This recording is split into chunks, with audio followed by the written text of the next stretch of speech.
Assalamualaikum warahmatullahi wabarakatuh semuanya, selamat pagi. Perkenalkan, nama saya Kevin Alfitro dan Ahmad Izian Akhtar Fauzi. Kali ini kami berdua akan mempresentasikan tentang sejarah, yaitu Perang Ponorogo dan juga Perang Aceh. Gimana sejarahnya? Yuk kita cari tahu. Slide berikutnya. Oke, kita akan masuk sekarang di Perang Ponorogo 1825 sampai 1830. Oke, di sini ada latar belakang. Perang di Ponorogo merupakan salah satu perang besar yang dihadapi oleh Belanda.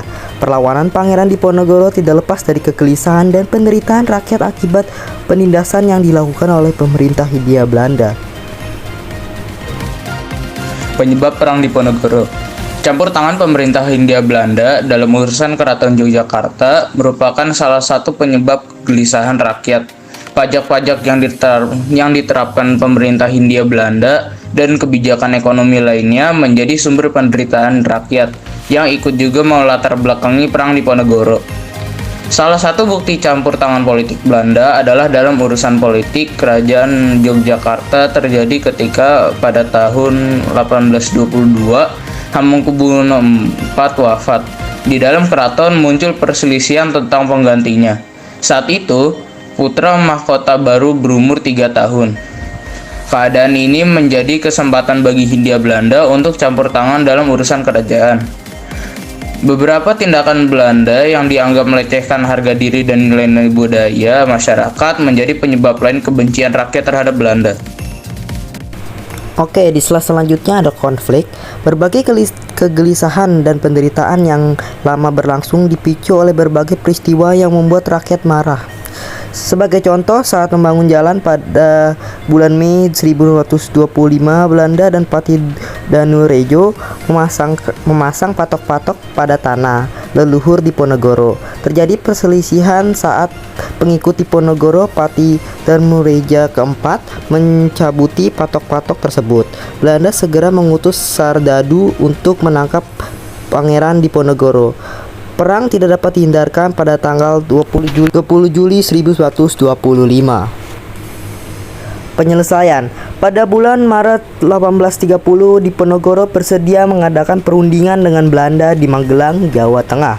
Perundingan tersebut hanya sebagai jalan tipu muslihat karena ternyata di Ponorogo ditangkap dan diasingkan ke Manado, kemudian ke Makassar hingga wafat pada tahun 1855. Setelah berakhirnya Perang Jawa atau Perang di Ponorogo, tidak ada lagi perlawanan yang besar di daerah Jawa. Kesimpulan, dalam peperangan yang berlangsung selama 5 tahun ini dimenangkan oleh pihak Belanda.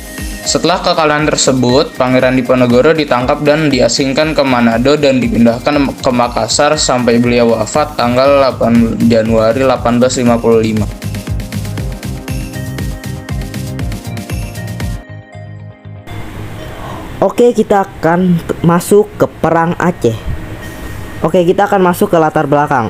Traktat London pada tahun 1870 menyambut Belanda yang menyerahkan Sri Lanka kepada Inggris, dan Belanda mendapatkan hak atas Aceh. Berdasarkan harakat tersebut, Belanda mempunyai alasan untuk menyerang istana Aceh. Saat itu Aceh masih merupakan negara merdeka. Belanda juga membakar Masjid Baitur Rahman yang menjadi benteng pertahanan Aceh 5 April 1873. Semangat jihad, perang membela agama Islam menggerakkan perlawanan rakyat Aceh. Jenderal Kohler terbunuh saat pertempuran di depan Masjid Baitur Rahman, Banda Aceh. Kohler meninggal dekat dengan pohon yang sekarang diberi nama Pohon Kohler. Siasat konsentrasi sel-sel dengan sistem bertahan dalam benteng besar oleh Belanda tidak berhasil. Belanda semakin terdesak, korban semakin besar, dan keuangan terus terkuras. Konflik. Belanda sama sekali tidak mampu menghadapi secara fisik perlawanan rakyat Aceh. Dari hal tersebut, Belanda mengutus Dr. Snok Horkonje yang memakai nama samaran Abdul Ghaffar.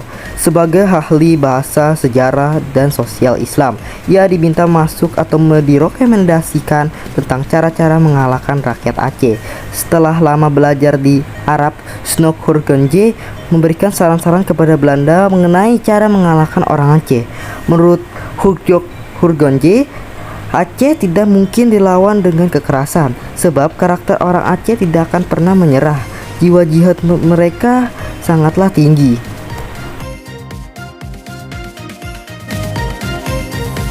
Penyelesaian. Belanda masih melakukan pengejaran terhadap sisa-sisa perlawanan Aceh. Belanda mengumumkan berakhirnya Perang Aceh pada tahun 1994. Namun demikian, perlawanan sporadis rakyat Aceh masih berlangsung hingga tahun 1930-an. Kesimpulan yang kita dapat ambil dari Perang Aceh terjadi pada tahun 1873 dan berakhir pada 8 Februari 1904. Yang artinya, perang ini berlangsung selama 31 tahun. Pada akhirnya, Belanda berhasil menguasai Aceh sepenuhnya pada tahun 1904 dengan pembubaran Kesultanan Aceh. Menyerah atau tidak, kau terlalu memikirkan yang sudah lalu dan yang akan datang. Ada pepatah, kemarin adalah sejarah, besok adalah misteri, hari ini adalah anugerah. Jadilah orang yang tidak membuang waktu. Terima kasih kepada Ibu Dian dan semuanya yang telah mendengarkan presentasi ini.